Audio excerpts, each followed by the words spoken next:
अगर आप मेहनत से कमाए हो ना, 10 रुपया दे दोगे ना, तो 10 रुपए का वो आटा लाके अगर 2 रोटी खाएगा तो खूब वजन होगा। तो आप 1 लाख रुपया बेईमानी कर रख दोगे ना, तो बैठे बैठे वो गंदा ही सोचेगा, वजन नहीं होगा। उसका गंदा सोचना और आपका गंदा करना दोनों मिल करके, उसके कारण भी तो आप बने ना, तो आपका ही पतन हो जाएगा। उसको तो भगवान बचा लेंगे, फिर तो भगवान की शरण में। तो मुझे लगता है अधर्म के धन से कभी किसी को लाभ नहीं मिलता। तो अपने कर्तव्य का पालन करते हुए यदि नाम जप किया जाए तो बहुत जल्दी हमको लाभ प्राप्त हो जाए।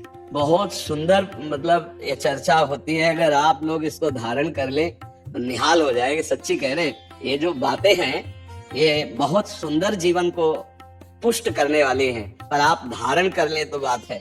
नहीं तो जैसे लाभ दिखाई दे रहा 50,000, तो ये बातें भूल जाओगे, ये बातें अच्छी नहीं लगेंगी। यार बहुत बढ़िया काम घर में आएगा, पर हमारी ये बात ध्यान रखना, 50,000 घर में अशांति पैदा कर देगा। सच्ची मानना, आप धर्म से चलना, धर्म से चलोगे तो भगवान तुम्हारी रक्षा में रहेंगे। अधर्माचरण, देखो कैसी कैसी घटनाएं होती हैं। बढ़िया कार है, फिल्मी गाना लगाए चल रहे हैं, और वो एक्सीडेंट हुआ, आग लग गई, बाहर निकल ही नहीं पाए, वो अंदर ही जल गए। क्या हुआ? 1 करोड़ों रुपए की कार भूंज दिया तुमको, अंदर ही बैठा के, धू धू करके आग लग गई, अंदर जल।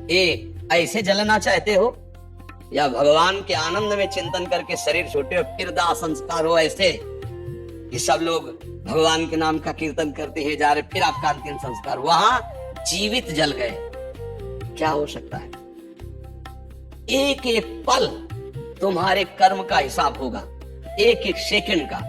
ऐसे कर्म करो कि हमारा अच्छा हिसाब हो, बुरा हिसाब। ये मत समझो कोई देख नहीं रहा, वो देख रहा है जिसको हिसाब करना है, वो देख रहा है। उसके लिए कोई वकील या किसी सबूत की जरूरत नहीं होती, वो सर्वांतर्यामी आपके अंदर बैठे ही देख रहा है। तो सदैव जैसे सत्संग सुन रहे हैं, तो अगर हाथ जोड़ के प्रार्थना है, थोड़ी भी बात मान लोगे तो आप सच्चे सुख के मार्ग में चलने लगोगे। नहीं तो भाई बहुत गंदी हवा चल रही है, माया की बहुत गंदगी ऐसी फैल रही, कलिकाल है ना, कि ये बातें किसी को पसंद नहीं आती। वो बात बताओ कि हम कितना रुपया कमा ले, कैसे कितने भोग भोग ले, वो अध्यात्म में नहीं है।